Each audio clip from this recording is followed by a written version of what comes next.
Thank you for joining me today, Chantal. We have a wonderful conversation planned for today, and I would like to get it started right away. I want to talk about how a woman who is the provider for the house and is having a difficult time to that role in a way that is sustainable.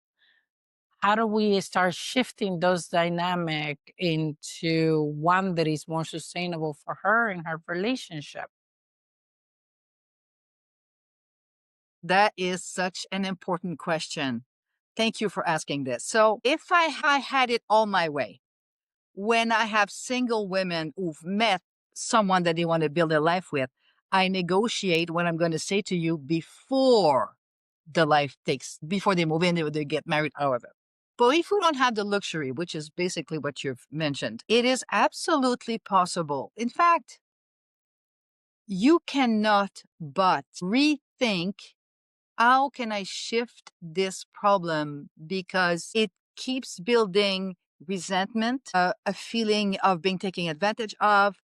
And then this can only lead into showing up for the people we love in our worst part, in our least beautiful part.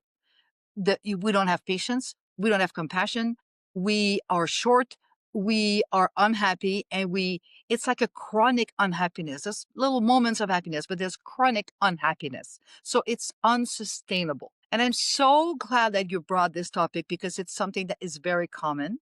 And it's something that I just solved with my biggest VIP client this week.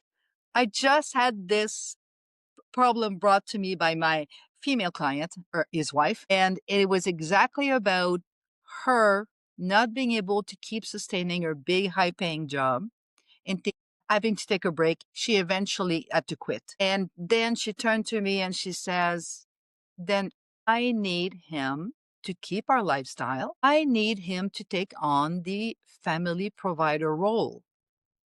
Now, caveat on this, they've been together 10 years, but they're actually in baby making mode. They're starting a family and they're moving to Italy in 3 months.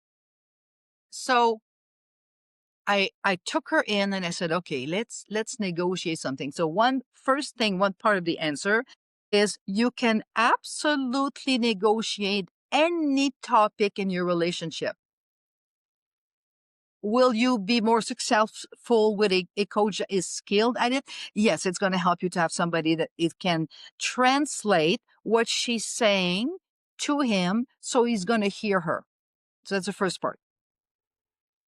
But first, a woman needs to find herself with a place of love inside of her and say, I must ask a tough ask. It's a big ask. It was a big ask for her to ask him, I need you to be the family provider now.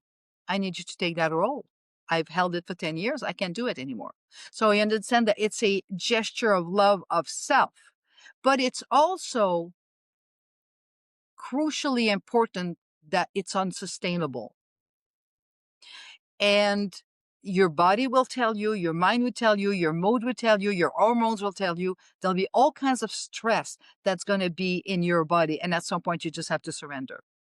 So, how I did this with my clients is I got her to explain to me what is it that is what she's afraid of, what is her concern. And her concern was, I'm afraid that I'm going to keep asking him to do that and he won't do it. So, accountability. Number one. Number two is how do I remain in my feminine while he's figuring out how to do it? Write things down. When you do this, it hurts me this way. You have to choose a time to ask for your man. You have to explain the consequences of his action and then let him figure out what he is willing to be doing.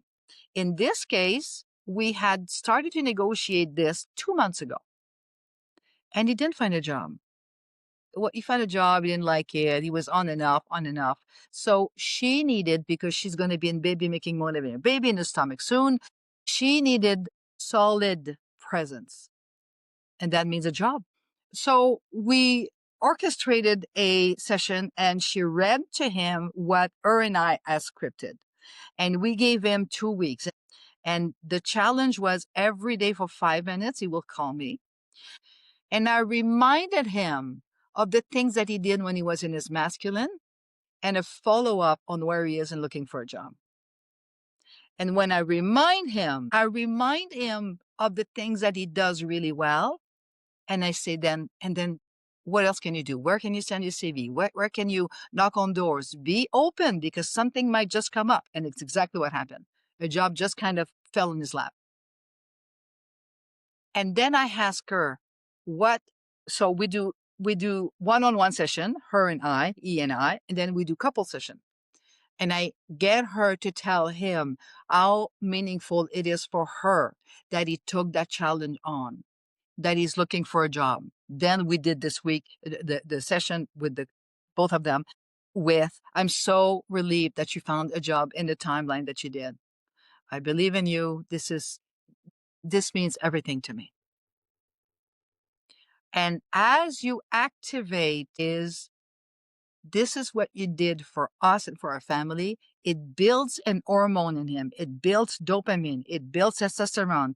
And he keep feeling being appreciated, being seen, and being valued. And that's when men shift. How do you appreciate them? In the case of your client, he's been looking for a job for 2 months. And No, during that time, he took on the job of, okay, fine, I'll be the provider, but he didn't do shit for 2 months. He didn't do, not really. So I had to hold him that's accountable. exactly the situation. How Yes. do you, as a woman who's holding the masculine space, who's saying, hey, I need you to hold that, how can she rely that he's going to do what he needs to do unless there is a third party, as yourself, holding his hand? So it seems like if he doesn't have someone, whether it's her or someone else, to hold his hand to get to it, how can she rely on that? How can she relax? How can she feel this safety? How can she let go of her CEO role Yes. to rely on him if he is not able to rely on himself? Thank you. Thank you for asking me to refine what I said. And I love that, because that's hugely important. She can relax when she first make a request that he can hear. And I would suggest anybody for that first request, honey, darling, I need you to take this on. I cannot, in my body, I cannot do it anymore. These are the benefits. I will feel free. I will feel so much better. I will feel so much lighter. And I will become a much better version. Remember the version you fell in love with? She's right there. At the end of the first ask, she says, can we touch base in 2 weeks? So he knows at the beginning that he's going to be held accountable a week, 2 weeks, 2 days, whatever. And then in 2 weeks, then he needs to come back and say, what's happening? So often the time, guys don't go back. So I'll tell my women, go back and say, is this a good time to touch base about being a provider? Yes, okay. So when he comes in, you let him go to the bathroom. You let him go wash his hands. You let him open a beer. He sits down. And when he sits down, then you open your body, your heart. Any quality man who's been asked to do something, even though you don't have evidence, it's running in his body. It's running in his head. He knows he's going to do it, but he's not going to talk about it. We talk about how challenging things are. We call our girlfriends, we call our mothers, we call our colleagues, we call our bosses, we call our coaches, go, oh my God, this is what I'm doing. Men don't do that. They keep it very close to the chest, but it's working. And if you show a sign of relaxing into trusting him to find his way, and this is a mouthful because your past will scream at you, he's not going to do it, he's not going to do it, he's not going to do it. We're giving him a sign of trust for a certain amount of time. In 2 weeks, we'll course correct. because it may take him a shift in his identity of being the guy that he doesn't know what to do to get your shit together. You need this job and I need you to rely on it. In fact, many times I told my client, if you have a problem with technology, don't ask your wife right away. Figure it out with Google. Call a friend who's good with technology. Do that before you say, honey, I need help. Because that's the dynamic boy and mother. She doesn't want a boy. She loses all attraction to you. So whatever you're not great at, skilled at, find a friend, find a mentor, find a technician that's good, but own the part that is your part. Because it's not even for your wife, because you are made and manufactured to be that provider. You're supposed to consume that energy of providing in you. And if you consume less because of your mindset, because you don't think you can do it, because you don't, in the past, you haven't been able to do it, it will chew at the feeling of being the man for the job for your life. Ask me this week what this client who found a job in 8 days told me. He said to me, I feel so much better to now be in the identity of the family provider. My body feels so much better now. It's shifted since I've said yes to the provider. All we needed to do was from 3 months of E saying yes, but doing that thing to we got 2 weeks. Let's all work together, but you need to get this seriously. And from then to finding a job in 8 days, which he found by fluke, he got in touch with it's good to be a man. Only he could have that experience, but we guided him towards it. We told him at some point, she can't hold a big $100,000 job anymore. She can't. You're going to have the worst version, right? This guy's this beautiful, he's a masculine man, but with a good enough feminine energy that he wanted her to quit her job. But then she says, we're making a baby. Hello? So we had to encourage him to shift identity. We had to set him up for success and then let him figure it out. When you say that, I think of single moms. I think of women who have to rely on themselves, a woman who doesn't have a man by her side for her to rely on him. So how can those women maintain their femininity? How can they stay in their energy when they have to go out there and hustle? Oh, it's a very, very important question because it is massive. It's everywhere in every culture. And the answer is you have got to craft yourself some time for you. I was way in my 50s. I was a single mother for a lot of years. And I was way in my 50s when I figured out, wait, between clients, I could make myself a cup of tea. Oh my God. Because I was go, go, go, go, go, go, go. Because my body was telling me, I don't know. Oh, I don't know. So I learned early in my 50s, I got to find those little moments of joy, massage, going out in nature. I live in I live in a place where the backyard is a beautiful park. Be with yourself. Cry if you need to. I couldn't really find a friend at that time that would have what I call a bucket and they would just make me feel better. I didn't at the time. So yeah, whatever. And those little buckets of joy got me going through all of the work of being a single parent. So that's number one. Number two is ask yourself, if I look around, because I did a lot of training in those years, and I look at around me of women who were like, she's got this, she's got this. And I learned from them. And what I learned was what's most precious to me. So I would do baby step of what was more precious. So I started to not take any clients 8 in the morning, 9 in the morning. I would start them at 10. It was like, okay, that feels better. Good, good, good, good. Then I found an office what was about only 15 minutes away from my house. I was not going to drive. Everybody said, drive downtown Montreal. I said, no, I'm not doing this. Then in 2022, I figured out I could not see 8 clients a day. I got to close my office. So I restructured my business. I closed my office, I work from home, and I gave myself the ultimate gift of what? My mornings. I don't take any client in the morning. I start at 1:12 maybe. And that changed my life. Yes, I have a life that is structured. It's possible for me to do this, but I found my niche. I get the biggest buck if I take my morning, I do my prayer, I do my exercise, I go outside in the garden, pick up my vegetable for the day. And that is a moment where my soul connects with my body. And I protect it with everything that I have. Can I see you at 8 in the morning? No. I can only do mornings. I won't be your coach. I protect it fiercely. So every woman has ways to do this. Can I give you another example? So for many, many years, I had teachers, lots of teachers, women teachers married to engineers, whatever. And they would all say to me, I'm exhausted. I'm exhausted.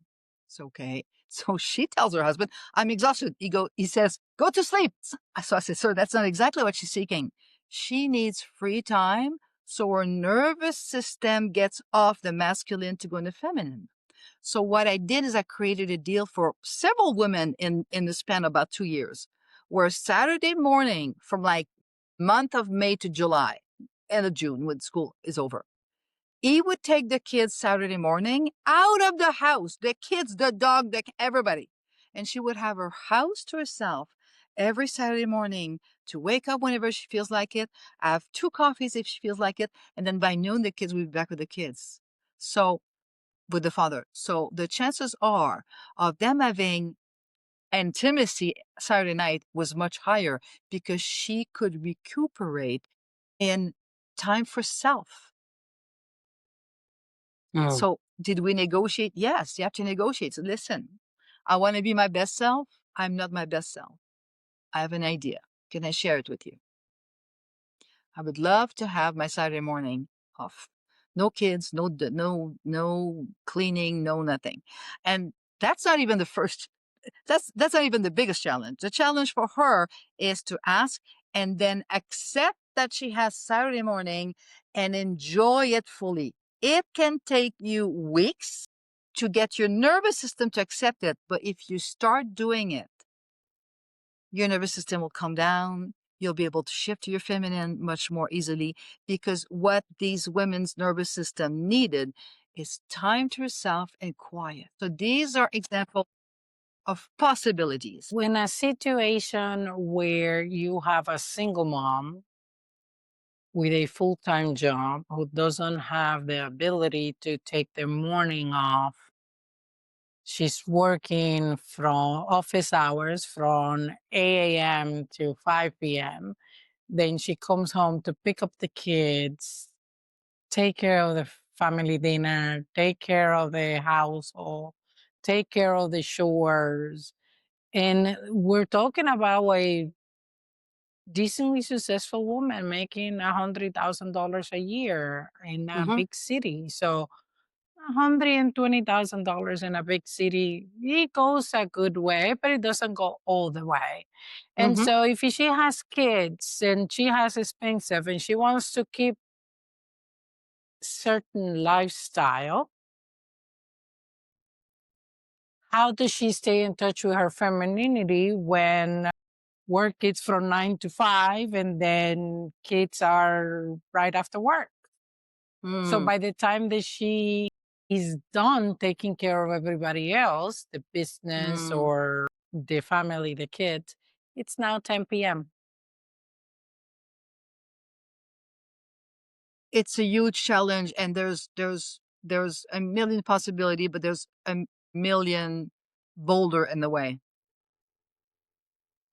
Just so we all understand that it takes years to it took me years, I could be slow, to find a real momentum, to feel a real momentum in my life. And whether it was to find time to myself in little blocks of 15 minutes, 10 minutes, whether it was to trade babysitting with a neighbor. She would take the kids on Tuesday afternoon. I would take the kids on Wednesday afternoon. My point is, for these women who are overwhelmed, you must find a place of love in you to keep figuring out where can you craft a little space for you. And the biggest thing is taking a decision, because if you look at what you just described, there's no time. There is something. If you look hard enough, there is something. There is a practice that you could do. There is a particular yoga thing. You can educate your children and say, this is, when I was, I said, do not talk to me after 9 p.m. I'm no good. I'm no good after 9 p.m. It was a joke, but it was pretty close to the truth. There is a way that you can give yourself a break, and you must allow that energy to speak to you. Then the biggest thing is taking a decision, and the thing's going to happen. You will find a cluster. You will find something. And I all for mothers who will say, when the children are old enough, in the next 15 minutes, this is going to be my super quiet time. What do you guys need to give me this so I'm super happy later when I prepare dinner? There's nothing wrong about educating your people. Who's going to teach your children and your daughters to take time out to be with themselves? So you want to be also a model of, in the next 10 minutes, if their children are really young, you might have to do something else, like having a babysitter or having trading, taking care of the neighbor's kids and the neighbor can take care of your kids. But find something where you can educate the people around you. The next 10 minutes, this is super quiet time. How can we do this? And you get this into their education, boy or girl. So, because when we raise boy, we raise husbands. So they need to understand it's quiet time for mommy. It's when we're going to do the puzzle. Shh. And they will help each other do it. Will it come in the first shot? No. Will you have to do it several times? Yes. But you are uplifting yourself and them. Again, it's an act of courage. Again, it's an act of, well, I didn't see my mother doing this. She lived in a different era. She lived in a different place. So that particular couple that I talked about, I coach her with her mother, which is a completely different generation, as a favor to my client, And I gave her just a few tips for her to catch herself, the mother of my client, to catch herself when she's going to bring an energy that is not great between them. So she knows a little bit, the mother knows a little bit better. The children, the same thing. The children can learn. This is quiet time. It's mommy quiet time. See, her eyes are closed now. You have to be, even when they're little, there's something that you could create and then build from that. Because if you don't do it, nobody will give you that break. They don't see it. We have to be the initiator. Right. We have to be the one say, right now, I'm just going to sit quiet for 5 minutes, and you guys can watch your little Spider-Man thing. And then in 5 minutes, I'll come back to you. But I need you to understand that this is your spider time is my little time. And educate them. If that's all that you can do, it's already something that you're teaching your nervous system. This is what I need to give myself. And it will not feel comfortable in the first 10 times, but it will be comfortable after that. It will be a routine. Oh, we can't ask mommy right now because she's a quiet time. She's quiet time. They'll learn. And then they'll protect it. Yes. I think you pointed out a very important point, that you will not feel comfortable in the beginning, because for people who are always on the go, being quiet feels unsafe. It feels threatened. Absolutely. It feels like you should be doing something else. Yeah. And yes, once you realize that you need the quiet time that is good for you, then you'll train everyone around you. But it's Yes. internalizing that it's safe to sit and do nothing that is the real challenge. It is, because you've trained your nervous system to not be safe and quiet. You can also untrain it and retrain it.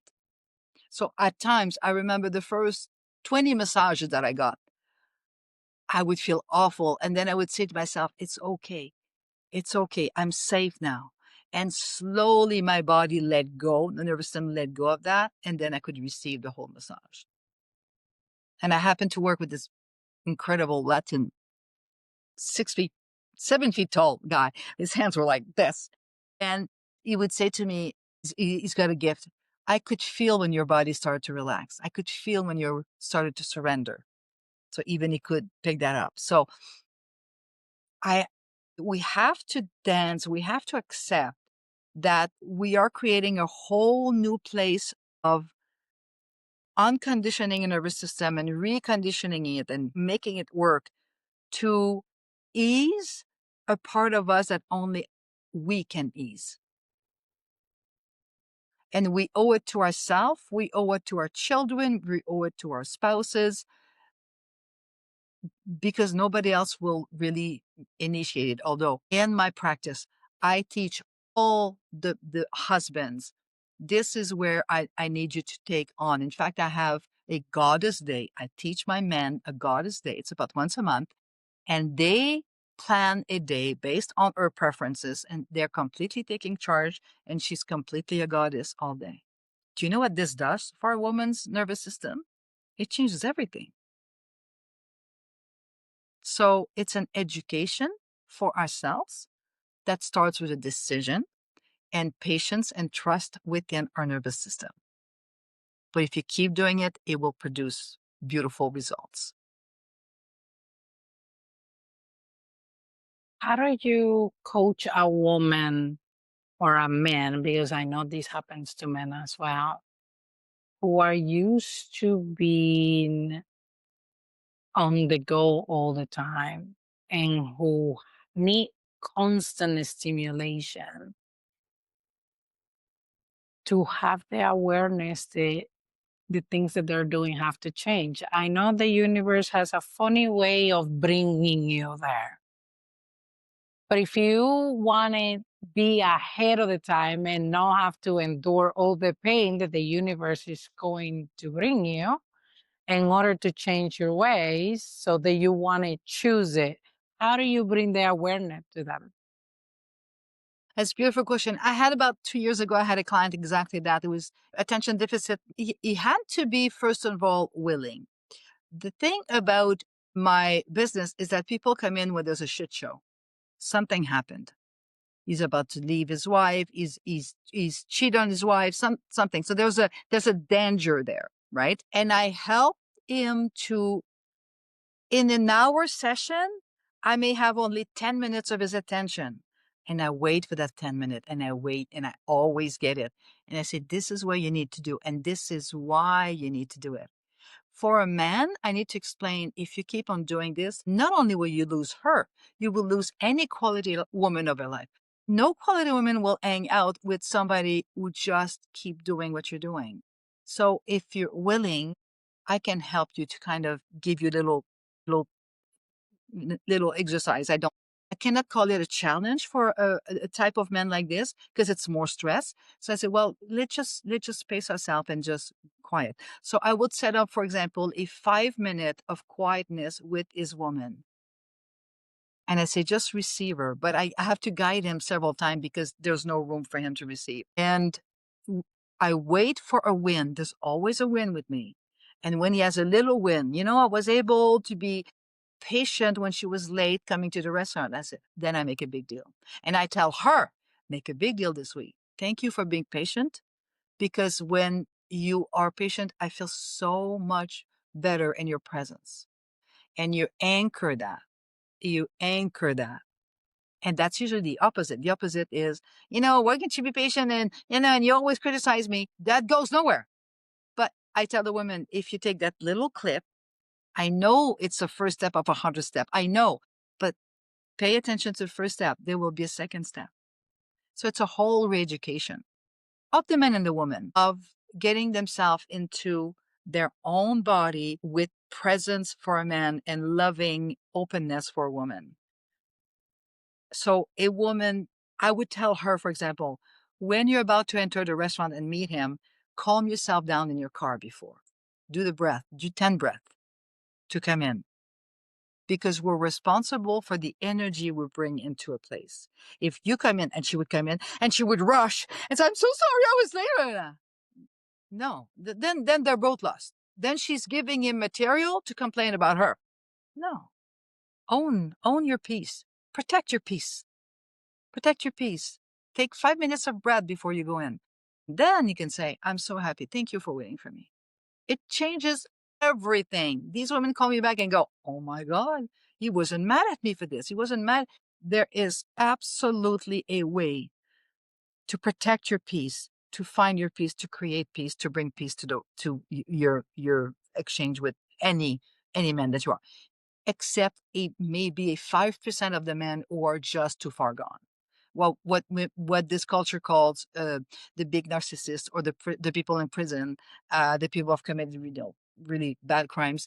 I don't have that clientele, but 95% of the men will have a place where they are sane enough and present enough to hear when they are met with the feminine.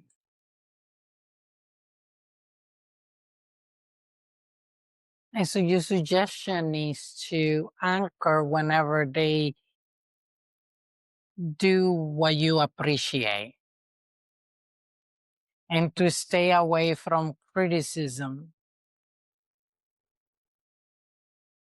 Criticism doesn't work. Who wants to be criticized? So be a good detective. Find the stuff that works. You put the diaper really tightly this time. Perfect. I'm so happy. I know women tell me all the time, really? Like, I have to tell him about the diaper? Yes, you do. Because understand that when you love a man, I'll just take this example. You are healing every offenses of every woman that he's been with.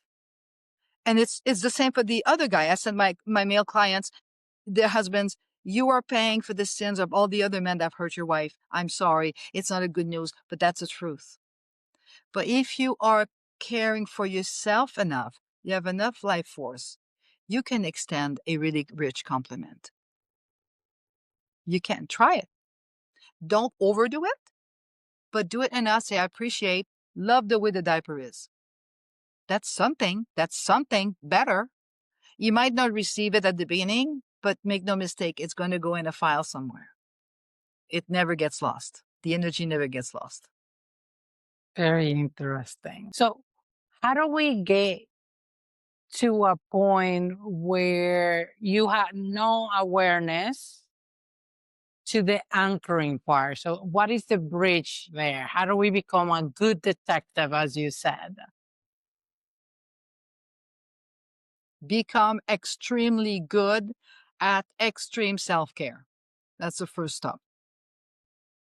I'm tired, then take naps. I remember taking naps at some point between, our son was an Olympic swimmer, so we had to go for meets like at 7 in the morning in different cities. And then we have to go back at the evening for the finals. The finals were a big deal. But in between, I'm exhausted. I take a nap. The first 2 years of taking naps, I felt so guilty. But then I would be like, oh, I'm back to happy Chantal when I go back in the evening. Yay. And I saw the value of a nap. So I treated myself to that. So I didn't mind doing all of those things. And in the competitive world of swimming, your child swims a combination of maybe 5 minutes, 50 free, 200 fly, 100 back, and that lasts 4 hours. You're there for 4 hours. That's how it is, right? So, and I was working full time, and I was building my career. And so at some point, as happy as I was, the morning were tough to be up and driving 2 hours and be there for 7. So I would find this little place of self-caring. So that's the first step of the bridge. It's self-caring.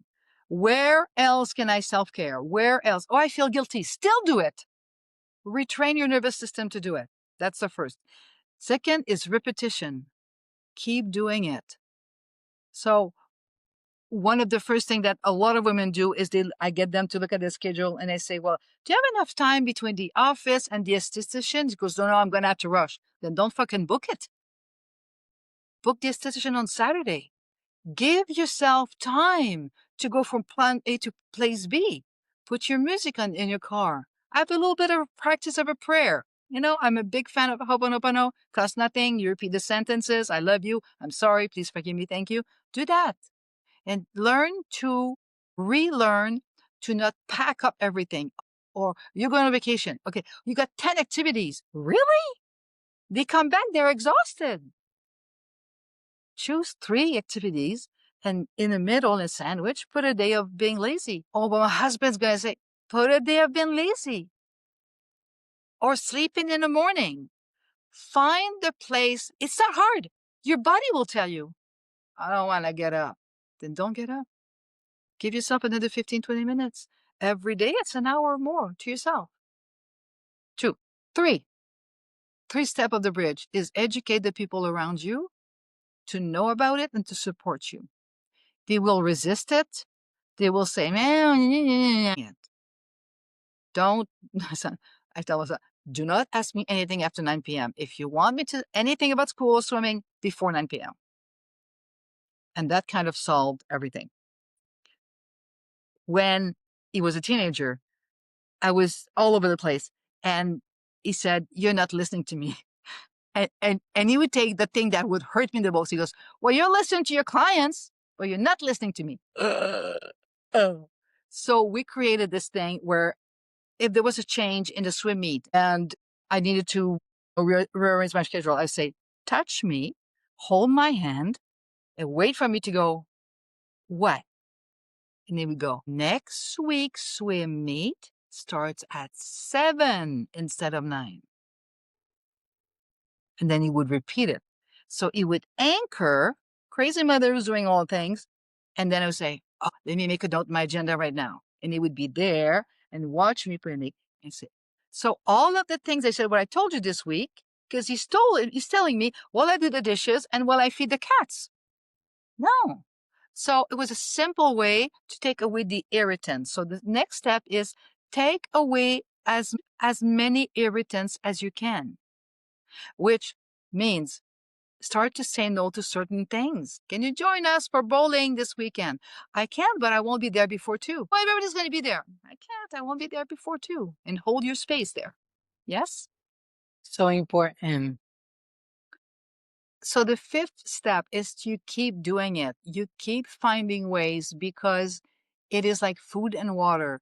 If a woman has enough time and space to feel herself, to think about things, to be self-caring, she will have to teach the people around her, and she will have to create that momentum because it's a wonderful experience for herself. It is a necessary experience to teach the people around her family, but you need to teach it in a what I call a moment of peace. So you would take the children inside and say, listen, I just got something. You make brunch, everybody's eating, and I'm going to need your attention. So you wait for them to finish eating bacon or whatever. And one day say, okay, what is it? What is it? You go, I figured out that I need to care for myself a little bit better than I did before. Whoa, what does that mean? What does that mean? It means that I need a few breaks when I come back. I'm just giving you an example. And when I come back from work and everybody's got their school supply or whatever, the next 15 minutes, I'm going to be in my room if the children are old enough. And I'm just going to rest on my bed with the door closed, just so I calm myself down and I show up the best way. What do you need, guys, to respect this new little routine? Oh, nothing. Can we watch video? Sure. But don't put the volume too loudly because I'm sensitive to noises. Then you start a practice. Is there anything else you need? No. Well, when would we know when you're finished? When the door will be open. Can we open the door? No. Unless there's blood or fire? No. Why are you doing this?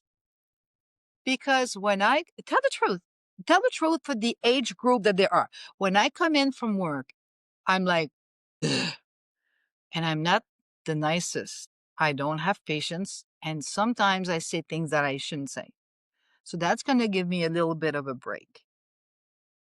And you keep asking, what else do you need? What else do you need? Once you've got the routine, 50%, you will talk about at the dinner table how much it means to you that use these words, that you're protecting my 15 minutes with the door closed. It means so much to me. Thank you guys. I really appreciate it. They're going to go, trust me, teenager or not, they're going to know. They're going to know it's a compliment. They're going to put it in their back pocket. So you elevate everybody and you always kind of course correct. If this keeps not working, sit them down, make them breakfast and go, what's not working about the closed door? What is it? Well, we need to make sure we have a snack. Perfect. When you come in and the next time, the snacks are there, the video is there, the volume is low for the video, and then you check. You got everything you need? 15 minutes now.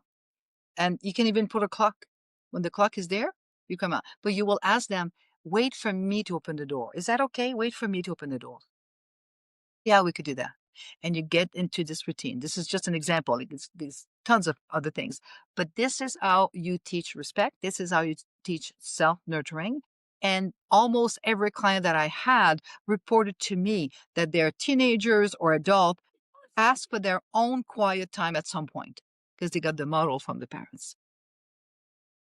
That's very interesting. And so that kind of leads us to our next question of what support looks like from a partner, from a parent, from a spouse. What support looks like is what support looks like to you. Is support looks like listening without interrupting. Is support looks like helping me with bringing the basket of laundry from the basement to the second floor. What does it look like? And you have to let people know around you, this is support to me. And this makes me feel, if it's given to a woman, this makes me feel so good that my big, strong muscle man teenagers are just doing something that I hate to do it.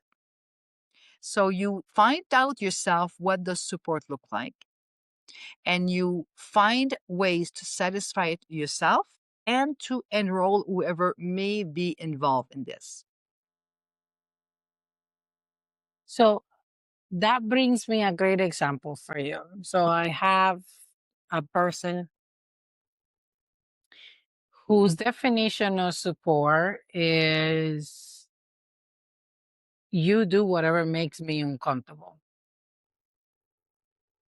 That is definitely not my definition of support. My definition of support is I'm here as a resource, I'm here as a witness, I'm here to provide feedback, but I'm not taking over. Now, a previous version of me used to take over. You had an issue, something make you uncomfortable, I don't have a problem with it. I got it.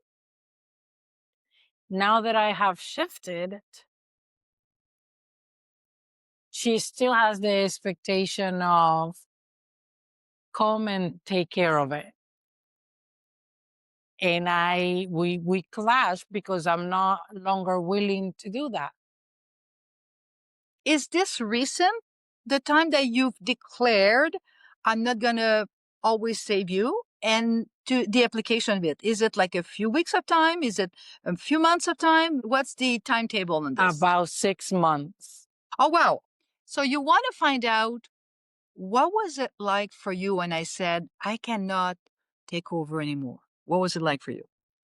And open yourself to a big bowl, and she's going to vomit in the bowl, not a real vomit, and you're not going to interrupt. That's the first thing. The second thing is, how can I support you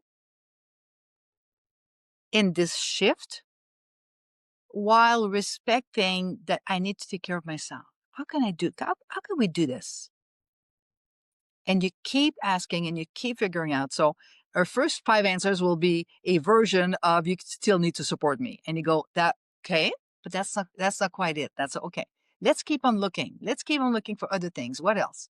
And if you find something within the timetable that person gives you, great. If not, you say, I'm going to put the pause button. I want you to think about this because I'm serious. I want to keep supporting you, but I have to do it in a different way. Can you get back to me on Wednesday?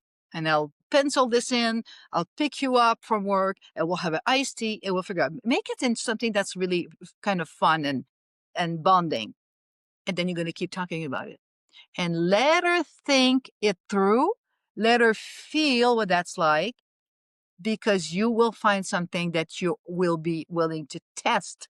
If she goes, I just want you on rainy days to bring me my stuff, I just say anything, to bring me my stuff like at 4.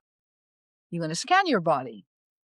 Can I on rainy days? And part of you is like 50%. I could, but I'd rather not. What if I create a new hobby with you with the rain stuff, raincoat, and then on Tuesday night I make sure that everything is there, and I take you there, and you kind of shake it up. So in case you would be the one taking your rain gear before work, how would that feel like? Keep looking for scenarios. You want flexibility while you're honoring your word to yourself. Because what we allow our kids to do is we let them almost abuse us when we don't. And whether you raise women or men, it is a terrible model for the future relationship they're going to have. So you have a willingness, you have a curiosity, you have a real desire to meet somewhere. She's going to resist you, but you will still send the invitation. She's just going to maybe walk away, go, okay, we'll come back in a few days. No. You come back in a few days. You create that credibility that I care, but I need to care for me in ways that I haven't learned to care. And she'll understand on the other side what a great model that was, because she will have to create that with whoever she wants to build a life with. But it's inconvenient for her right now. But your caring is more important than her inconvenience. Don't sell that to her. She won't buy it, but that's just the truth. Wow. Yes.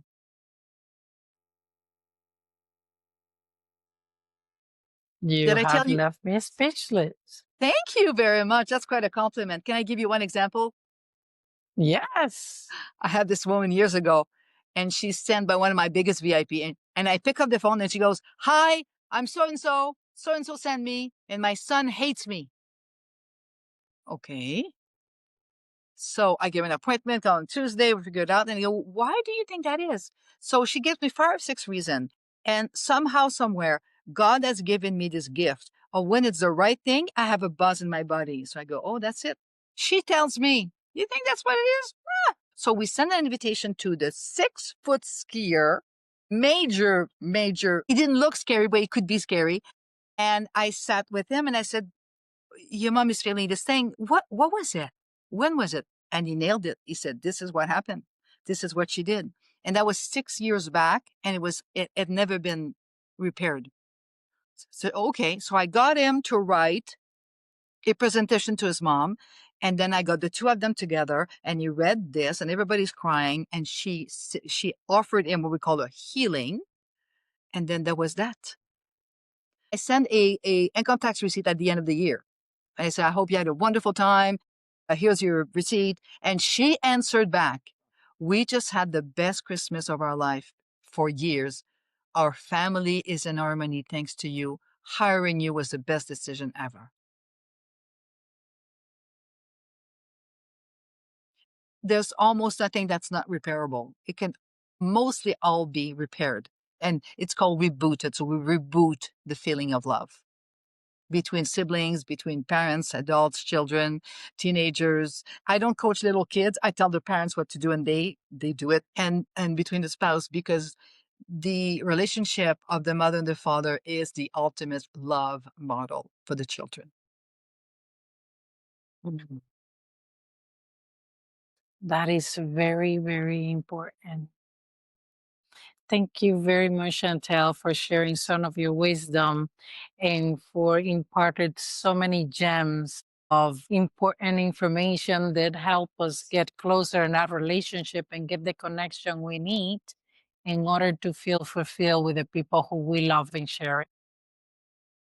Nothing is more important than people we love. I was so happy that you came in this place and asked the big questions. I'm so grateful to you. It was such a pleasure to help everyone. I hope everyone gets something really good out of it.